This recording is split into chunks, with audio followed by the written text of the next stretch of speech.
Saya izin misalnya. Iya, Kakanda Mutakin sama Dinda Andi Haryadi, Ketua Prodi Administrasi Publik Hibah, dan Pak Moderator Tuan Guru Haris. Saya izin ambil mic karena saya mau menyampaikan pemahaman mengenai narasi yang sempat saya nyeletuk tadi. Kakanda tadi mengatakan bahwa sudah tidak ada orang jujur. Ya, sudah sulit untuk menemukan orang jujur. Saya putar bahwa masih banyak orang jujur. Karena di masyarakat yang ada di sekitar kita ini, orang jujur itu distimulus sama surah Al-Fatihah. Ya, Al-Fatihah itu mengatakan, ihdinas siratal mustaqim, tunjukilah kami jalan yang lurus, jalan sebagaimana orang-orang yang telah engkau beri nikmat. Jalan nikmat itu ada 4 menurut surah An-Nisa ayat 69. Salah satunya adalah orang-orang yang siddiqin, orang-orang yang jujur. Makanya ketika Al-Fatihah mengatakan semoga kita ini bukan jalan orang yang sesat, artinya tidak sesuai dengan aturan, dan bukan juga jalan yang dimurkai, artinya kita tahu bahwa itu dosa, itu salah, tapi kita masih mau lakukan. Artinya masih banyak di orang yang jujur, hanya saja di pucuk-pucuk yang memiliki kewenangan atau kekuasaan memang cukup langka. Nah, ini yang saya mau jawab dulu supaya tidak miskomunikasi. Kenapa itu terjadi? Fraud atau kecurangan itu terjadi karena 4 hal. Pertama, ada kebutuhan yang tidak dianggarkan.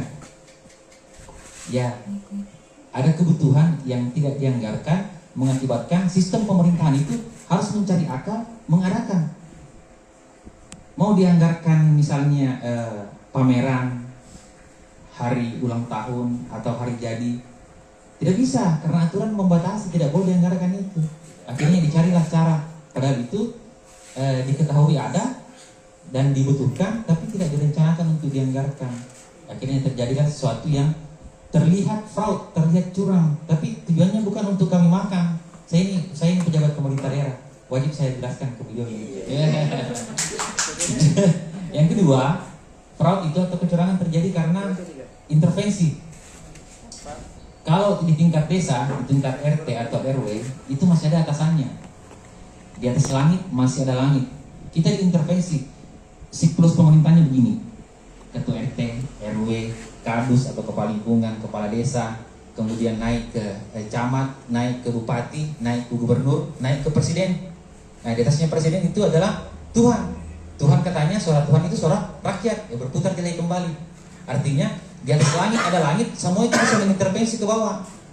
Ketua RT, kadus bisa diintervensi sama kepala desa. Saya tidak sebut yang di atasnya karena saya berada di lingkungan itu. Nah, intervensi itu bisa juga mengakibatkan kecurangan. Yang ketiga itu, kecurangan juga bisa terjadi karena ketidaktahuan. Oh, ternyata begitu. Oh iya, kita tersesat karena kita tidak tahu. Atau kita memperdebatkan sesuatu. Oh, ternyata begitu gak paling. Nah, yang terakhir itu, kecurangan bisa terjadi karena keserakahan. Rakus, keserakahan. Nah, 4 hal ini, pertama kebutuhan yang tidak dianggarkan, yang kedua adalah intervensi, yang ketiga adalah ketidaktahuan. Jangan jadikan sebagai menghukumi seorang individu pejabat seperti saya yang jujur ini. Tapi kalau Anda jangan, ini teorinya. Tapi kalau nanti Anda menemukan saya serakah, Anda bisa menghukum saya. Bukti keserakahan berdasarkan kitab suci adalah ketika saya mengambil haknya orang lain, memotong, memangkas, mencuri, korupsi. Anda bisa membuli saya bisa dipukul 2 kali karena saya sarjana hukum dan anak HMI. Gitu. Nah, oke, teori sudah dapat. Nah, sekarang saya mau sampaikan lagi ke Kakanda pemateri yang disampaikan tadi tentang teori. Ini keren sekali. Tautannya 1, moral. Tautannya dari kedua yang disampaikan ini moral.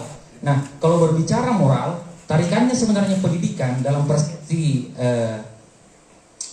psikologi manusia. Manusia itu ketika dia umur 0 sampai dengan balita, dia ego. Mau mementingkan egonya, memenangkan egonya. Ketika dia sampai ke usia remaja, dia lebih banyak mendengar pendapat ibunya, mamanya. Dari remaja ke dewasa, dia banyak mendengarkan pendapat circle, sahabat, teman. Nah, dari remaja, dewasa naik ke usia 40, pra tua, sebelum usia tua, dia lebih banyak mendengarkan apa yang dikatakan oleh ilmu pengetahuan. Nah, ketika dia usia tua, dia barulah dia sadar bahwa ternyata yang paling penting adalah kembali kepada apa yang dikatakan oleh Tuhan. Nah, nilai-nilai Tuhan atau nilai-nilai moralitas memang ya pemateri kita dihadirkan yang seperti itu. Pantas memang karena kita selalu dikembalikan kepada nilai-nilai Tuhan, karena yang satunya hampir usia 40, 3 tahun ke depan, yang satunya sama usiaku, 40 tahun ke atas. Ya.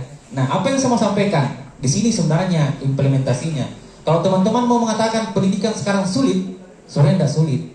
Karena yang menjadi akar masalah pendidikan adalah siapa yang pertama mendidik. Saya tadi sudah jelaskan bahwa ada 4 kemenangan dalam tiap individu. Pertama adalah kemenangan ego, yang kedua adalah kemenangan kelompok, yang ketiga adalah kemenangan bersama, yang keempat adalah kemenangan visi. Kemenangan visi ada Tuhan di situ. Kemenangan kelompok, circle. Kemenangan bersama itu seperti kelompok yang ini. Nah, kemenangan ego itu ketika remaja. Ya, di mana kuncinya? Di ibu. Pendidikan pertama adalah ibu. Surah An-Nisa, pendidikan pertama. Jadi kuncinya sebenarnya bagaimana perempuan Islam, perempuan HMI, Kohati, ataukah teman-teman yang HMI menemukan ibu yang tepat kalau mau memperbaiki moralitas pendidikan. Karena di dalam Al-Quran mengatakan, temukanlah 4, pilih yang paling bagus agamanya. Nah, karena begitu ibu yang kemudian mengajarkan moralitas, sehingga ujungnya nanti ketika dia ego di usia kecil, masuk ke remaja, langsung mendapat dia langsung tembus ke apa kata Tuhan, karena ibunya berdasarkan agama. Nah, lompati ki circle, nah lompati ki ego, nah lompati kelompok. Jadi kuncinya pendidikan sebenarnya di ibu. Jadi kalau kalian belum menikah, temukan perempuan yang bagus agamanya. Kalau sudah temukan, kebetulan dia cantik, kaya, bagus keturunannya, cari lagi istri kedua yang bagus agamanya. Jadi syarat untuk menikah kembali itu satu sebenarnya. Syarat untuk menikah kembali bukan persoalan diizinkan oleh istri pertama, bukan. Tidak perlu ada izin dari istri pertama. Harus memiliki kemampuan untuk menyembunyikan identitas istri kedua. Saya pikir itu saja sekiranya. Mungkin saya tutup terakhir. Saya tertarik dengan apa yang disampaikan sama Kang Daun Takin. Dia tadi mengatakan, kenapa pemikir-pemikir kita dulu seperti Muhammad Hatta dengan sepi kita di foto kan tadi itu. Iya, kayak virus sekali kita kan kejar Dewantorong. Iya, foto aja kayak materi ini. Beliau mengatakan kenapa mereka transendental, maksudnya melampaui masa cara berpikirnya. Karena mereka menerapkan apa yang ada dalam Al-Quran. Salah satu filosofi dalam Al-Quran itu, kenapa surah Al-Alaq dipisahkan jaraknya dengan surah Al-Fatihah. Padahal harusnya kan Al-Fatihah yang pertama. Iya, dia pisahkan jaraknya. Ada 4 surah sebelumnya sebelum Al-Fatihah. Al-Alaq, Al-Qalam, Al-Mukammil, Al-Mudatsir, kemudian Al-Fatihah. Ternyata ada pesan di situ. Al-Alaq itu diminta kita untuk membaca buku. Yang kedua itu Al-Qalam dia minta kita untuk menulis, merencanakan, mendesain manajemen strategi supaya tidak seperti yang disampaikan oleh senior tadi bahwa pendidikan kita salah arah. Dalam buku manajemen strategi yang pernah diajarkan oleh salah seorang pemikir di Baru bertahun-tahun di latihan kepemimpinan di Istial Ghazali, sekarang sudah jadi kamar hukum dia menemukan begini: kalau Anda kehilangan visi, maka Anda akan kebingungan. Kalau Anda kehilangan misi, maka Anda akan kehilangan arah. Kalau tidak ada tujuan dan sasaran, maka itu tidak efektif. Kalau tidak ada program dan kegiatan, maka itu tidak efisien. Artinya apa? Yang pertama Al-Alaq itu baca ki, yang kedua rencanakan, ditulis di perencanaan. Nah, yang ketiga di surah Al-Mukammil setelah Al-Qalam dia mengatakan turun dan serukan. Nah, yang terakhir itu Al-Mudatsir, orang berkumur, oh tokoh, jangan kau menjadi generasi yang apa namanya teh? Mager, malas gerak. Barulah turun surah kelima yang bernama Al-Fatihah. Al-Fatihah ujungnya 2 intinya. Yang pertama adalah memuji kepada Yang Maha Kuasa. Yang kedua adalah meminta. Apa yang diminta? Tunjukilah kami jalan yang lurus, jalan sebagaimana pejabat-pejabat yang jujur, supaya mendapatkan nikmat seperti nikmatnya Muhammad Hatta yang dikenang terus dan kejar Dewantara.